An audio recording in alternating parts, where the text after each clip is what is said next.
Hello all, this is Daniel with Masters Fabrication, coming to you with another one. Double insulated vertical smoker, and I really like this one. The main reason I really like it is because this one is mine.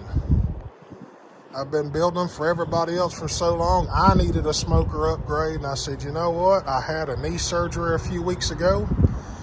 The doctor said I was going to be out of work for 6 weeks for the profession that I do, but said you could start being active on your knee just as soon as it started feeling better. Well, it started feeling better about 3 or 4 days after my surgery. And I already had the steel in the shop. I bought this steel just for this project for when I was going to be out.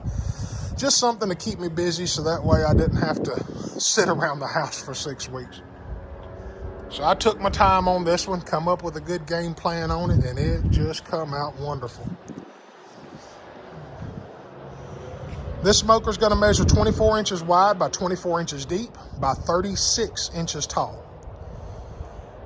It's double insulated with 1.5 inches of ceramic fiberboard insulation in between the walls. Let's open it up on the inside here. Inside, we've got 11 gauge or 1/8 inch steel. On the outside, we have 14 gauge steel. And that's throughout the entire cooker, doors included. This is my rack setup I got 6 inches between this rack and this one, 6 inches between these two, 4 inches between these two, and 3 inches between that one. 2 3/4, 3 inches, somewhere around there. I mostly just put this rack in there because to me, it looked like a lot of voided space. If I want to do butts on that rack, I'll just take that one out and it'll be a big 3 rack.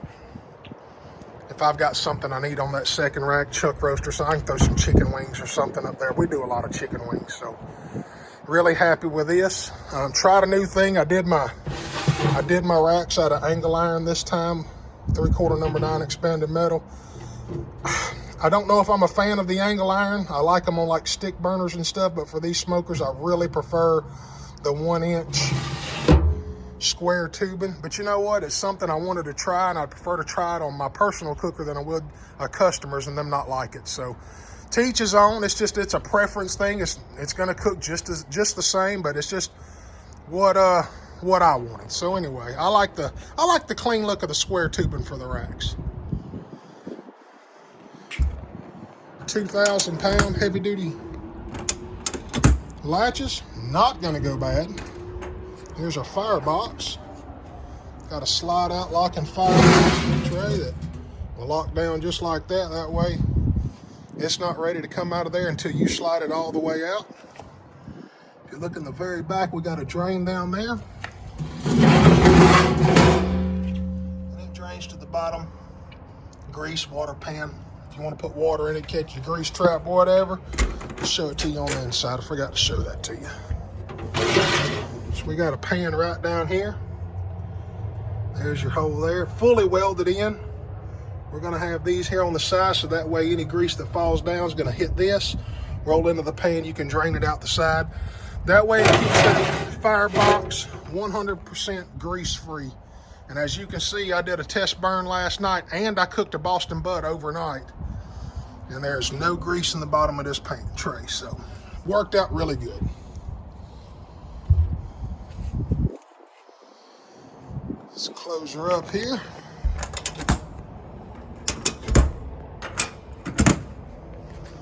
On the side right here, we have temperature ports. I have a magnetic control box that just sits on the side here. Run the temperature port straight through. Keep an eye on the temperatures on your product that you're cooking. All welded on steel handles for the firebox, smoke chamber, as well as a moving handle right here. On this cooker, and I'm glad I did it, it's just something I've been wanting to do, I put an air intake on both sides. One on the left and one on the right. And the reason I do that is because I don't run a DigiQ on my cookers. I let it do a natural flow. Excuse me, my cookers flow naturally, they work well. But the reason I did that, and last night proved the reason that I did it, was as I'm out here cooking, the wind immediately shifted from one side to the other. I was able to close off that side, open up that side, and that way it's not forcing air in there, giving me an unequal temperature. And really glad I made that decision.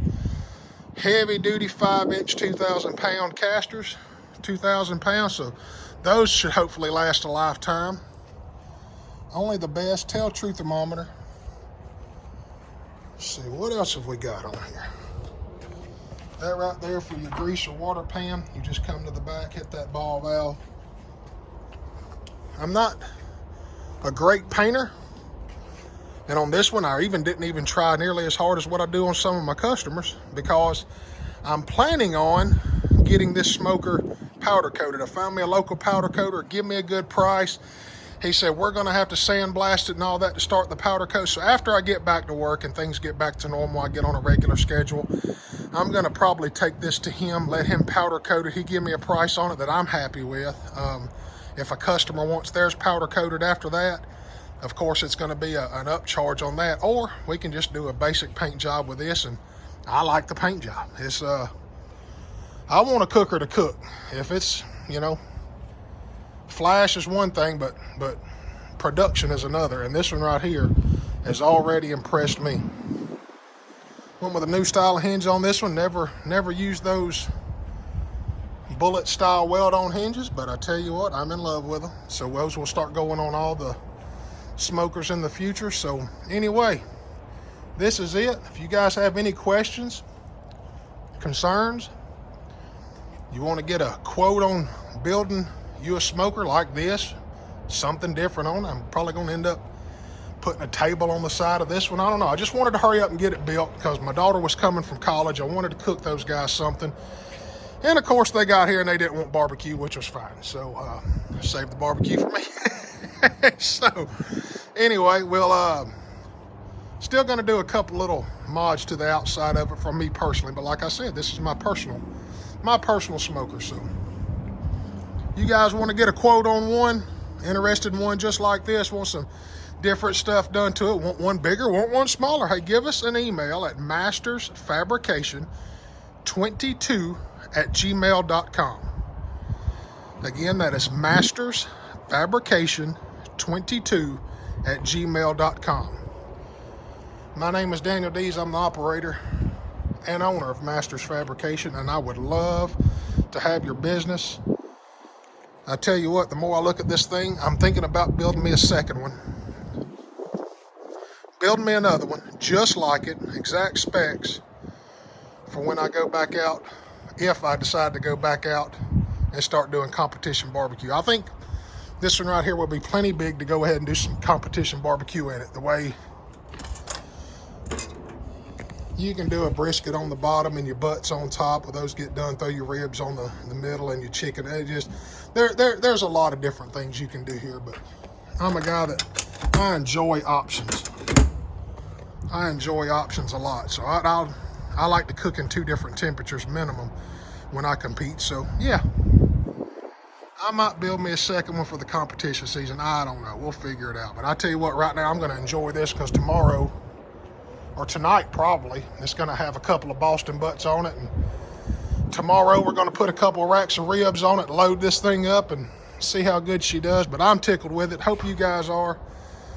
If y'all need a good smoker, grill, Santa Maria grill, all you got to do is just email us at mastersfabrication22@gmail.com. I would love to help you out. So my name is Daniel. Hope y'all have a great day. See you on the next one.